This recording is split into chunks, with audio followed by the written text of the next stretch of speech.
because we need everyone as part of the solutions to our communities. We cannot sit in our little enclaves and try to work things out in small groups. We need collective thinking and we need collective action.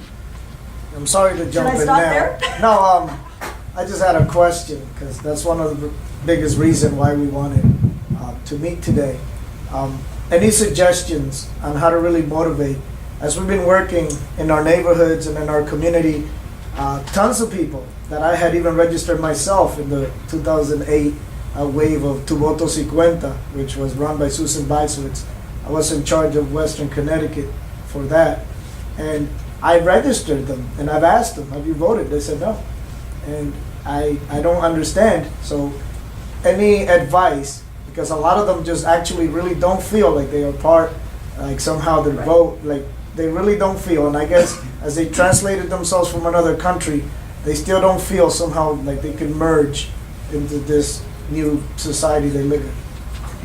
It's a difficult question and has complicated answers and different answers for people from different countries. For example, I will give you one example. When I asked this of Puerto Rican people, because they are automatically eligible to vote, so you don't have all those issues about, oh, are you a citizen or are you eligible? Even if they're eligible, they don't vote. They think it's very weird the way we do elections in this country. In Puerto Rico, it's a holiday. It's a party. You have election cake. There are parades in the street. And they are confused about, like, if it's election day or not. They don't, you have to pay a lot of attention.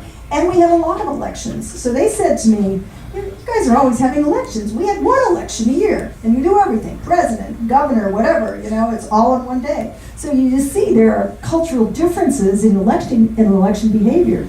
Got me thinking, maybe 4th of July should be election day. It would make a lot more sense in a way. I don't know, and these proposals have been made. There's a group nationally called Why Tuesday.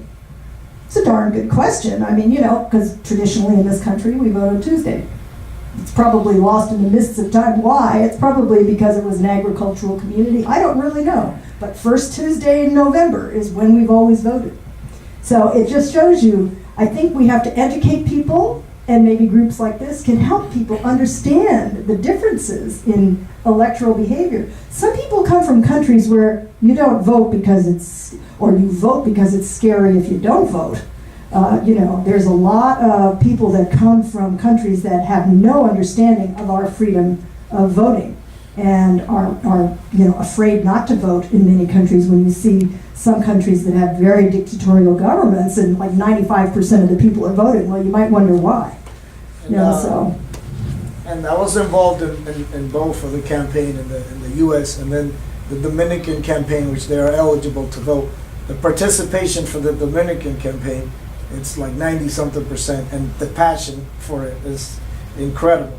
And I think that's part of what you mentioned, that it becomes the elections over there becomes this gigantic, unbelievable. Yes. And some of them feel like, it's kind of almost like a boring process, and I guess kind of the difference of culture. You just go up and you vote, you're done.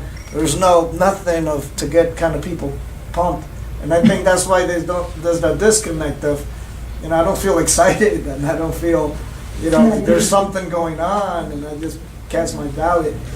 I don't know how that can be helped in Connecticut. Well, I mean, it is true that, of course, there's a much larger turnout for presidential elections for precisely that reason. Everybody, you're watching it 24/7 on television for a year, sometimes more than a year. I mean, we're already quite a distance from the next presidential election. You're already hearing about it. It's everywhere. So, that's part of the problem. I mean, the really sad thing is the lowest voter turnout is, of course, what? Your local election. And that is, I would argue, the place where people make the most difference in your actual life are the people that are filling the potholes on the road or running your schools. But that's just how it is, because I think there's not as much publicity about it. I don't know. I would ask you. I mean, I don't have the answer here. I'm just throwing out the questions. Yes. I think part of the problem with the voting in this country is, like Lucas was saying, in other countries when people vote, the whole country's off.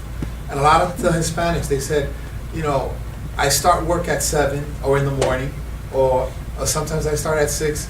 By the time I go to daycare, pick up the kids, and the polls are closed at 8.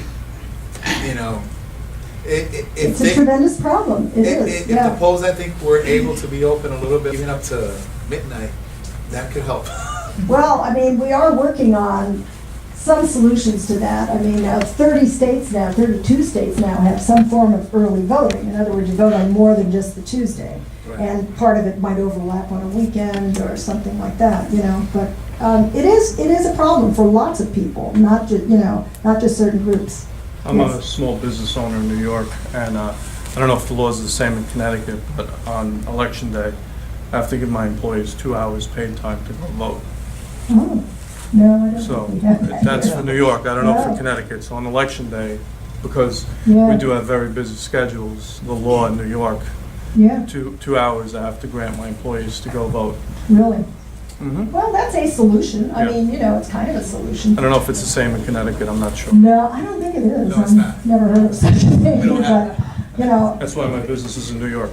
And I live in Connecticut, unfortunately. yeah. I mean, I got very concerned the other day because in this part of the state, a lot of people commute to New York. Mhm. And they have to leave before maybe the polls even open, and they're gonna get home a long time after they're closed.